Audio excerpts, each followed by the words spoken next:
শেখ হাসিনার ঐতিহাসিক স্বদেশ প্রত্যাবর্তন দিবস উপলক্ষে রাজশাহী জেলা আওয়ামী লীগের আলোচনা সভা অনুষ্ঠিত। রাজশাহী থেকে মামুন রাজার তথ্যচিত্রে বিস্তারিত। শেখ হাসিনার ঐতিহাসিক স্বদেশ প্রত্যাবর্তন দিবস উপলক্ষে রাজশাহী জেলা আওয়ামী লীগের আলোচনা সভা অনুষ্ঠিত হয়েছে। রাজশাহী নগরীর অলকার মোড় জেলা আওয়ামী লীগের অস্থায়ী কার্যালয়ে এ সভা অনুষ্ঠিত হয়। আলোচনা সভায় বক্তারা প্রধানমন্ত্রী শেখ হাসিনার নেতৃত্বে দেশের উন্নয়ন অগ্রযাত্রার বিভিন্ন দিক তুলে ধরেন।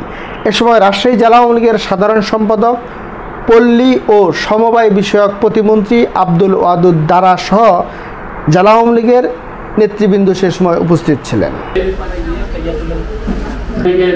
সাধারণ সম্পাদক পুঠিয়া দুর্গাপুর থেকে নির্বাচিত। বাংলাদেশ কোন দিকে ধাবিত হতো, বাংলাদেশ প্রকৃত স্বাধীনতা থেকে আমরা বঞ্চিত হতাম। এই আলোচনা শেখ হাসিনাকে এখান থেকে যারা সেদিন এয়ারপোর্টে গেছিলেন আমাদের সে নেতৃত্ব, বাংলাদেশ বিএনপি নেতৃত্ব পর্যন্ত ফখরুদ্দিনের আমলে যেদিন শেখ হাসিনা না আসে, ফখরুদ্দিন নিয়ে দেশ থেকে যাবে না। মেজর বাড়ি দেখেছেন, যার সাথে আমরা দীর্ঘ সময় পথ চলছি, রাজশাহী জেলা আওয়ামী লীগের সংগ্রামী সাধারণ সম্পাদক চত্বর থেকে বেড়ে ওঠা আমাদের ছোট ভাই, তিনি তাহেরপুরের মেয়র মাহমুদ রহমান শুভকামনা করেন। অনেকেই আমার সাথে যোগাযোগ রাখতেন। স্বাভাবিক মানুষ যা করে তার কোনোটাই অকল্যাণ নয় বলে আমি মনে করি।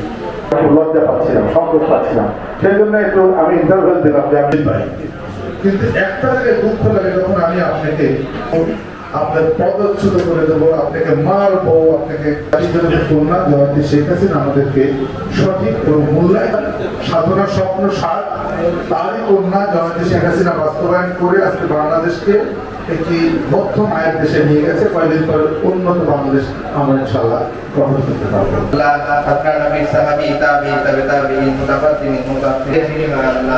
যার প্রতিটি রক্তবিন্দু দিয়ে আল্লাহ বাংলার মানচিত্র বঙ্গমাতা সহ যারা যারা শহীদ হয়েছে আল্লাহ প্রত্যেকের আদর্শে আল্লাহ যিনি আমাদের দেশকে সামনের দিকে এগিয়ে নিয়ে যাচ্ছেন আল্লাহ, বিশেষ করে আল্লাহ রাজশাহীবাসীর অহংকার তরুণ প্রধান